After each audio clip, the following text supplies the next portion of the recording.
Assalamualaikum warahmatullahi wabarakatuh. Saya Wulandina Misya Santi akan mempresentasikan mengenai hadis tentang kesabaran dan konsep sabar dalam ilmu psikologi untuk memenuhi ujian akhir semester studi Quran hadis.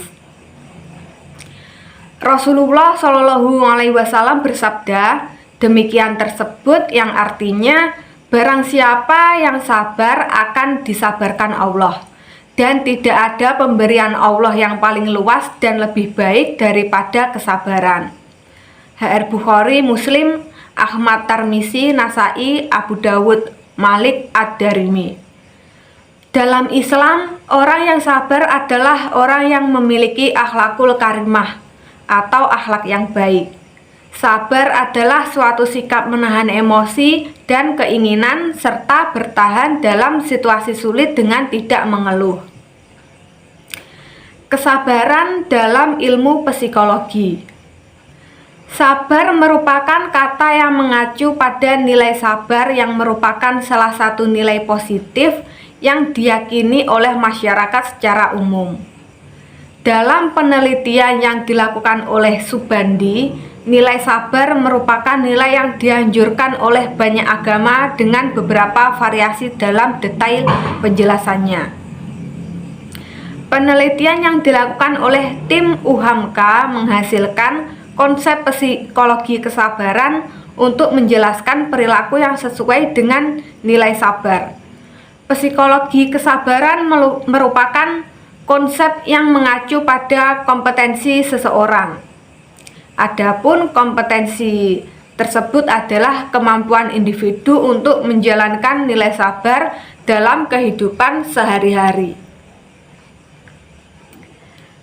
Konsep psikologi kesabaran adalah kemampuan untuk menahan emosi, pikiran, perkataan, dan perilaku. Perilaku menahan juga perlu dilakukan secara aktif. Artinya orang tersebut memilih untuk menahan karena yakin hal itu lebih baik. Jika menahan dilakukan karena keterpaksaan, maka perilaku tersebut tidak berasosiasi dengan kesabaran. Secara umum hal ini lebih banyak diasosiasikan dengan kata pasrah. Konsep sabar dalam psikologi. Yang pertama, pengendalian diri. Pengendalian diri merupakan salah satu konsep sabar di dalam perspektif psikologi, di mana seorang akan berusaha mengatur dirinya sendiri sedemikian rupa untuk tetap menjaga kebaikan. Seperti misalnya, seseorang akan menelah apa yang sebenarnya sedang terjadi dan tidak serta-merta melakukan hal yang mungkin bisa saja ceroboh. Yang kedua, sikap bertahan dalam situasi sulit. Sabar juga memiliki pengertian sebagai sikap bertahan dalam situasi yang sulit. Ketika seorang berada di titik terendah dalam hidupnya, mungkin ia akan kesulitan untuk menerima hal tersebut. Namun dengan adanya sikap sabar, ia akan berusaha untuk bertahan dari segala macam kesulitan yang ada. Yang ketiga, perilaku untuk menerima kenyataan. Dengan adanya sabar tersebut, maka muncul pula perilaku untuk menerima kenyataan.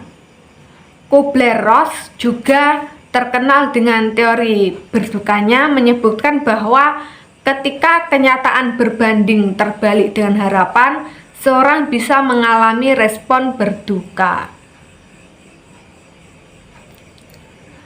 Yang keempat, sikap untuk berpikir panjang.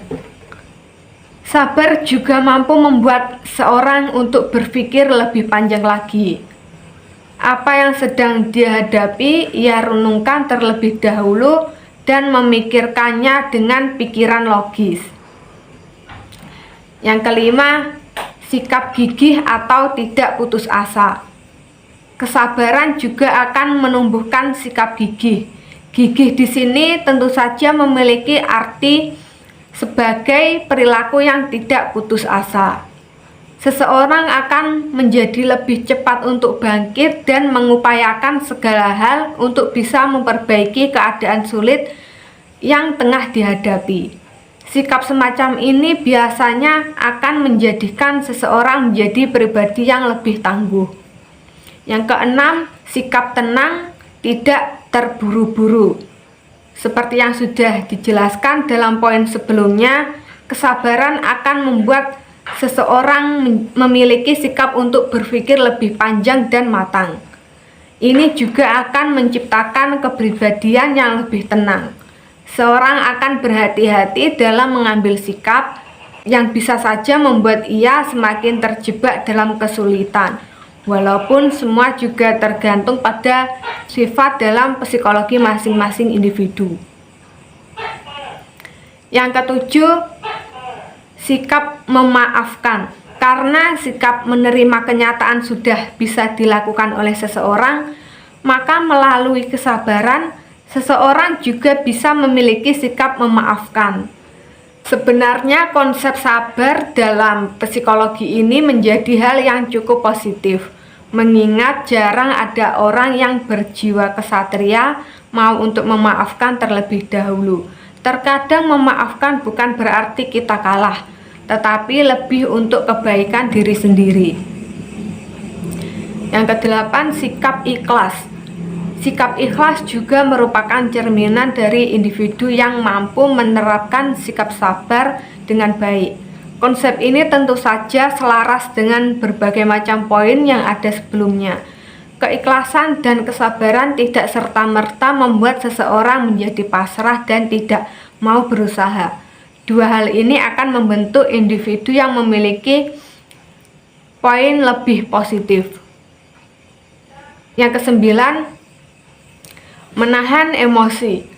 Kesabaran juga akan membuat seseorang bisa menahan emosi dengan lebih baik. Emosi stabil yang dimiliki seseorang akan membuatnya lebih nyaman dalam beraktivitas. Produktivitas yang dimilikinya pun akan tetap terjaga karena emosinya cenderung stabil. Semua itu karena adanya kesabaran. Terima kasih. Wassalamualaikum warahmatullahi wabarakatuh.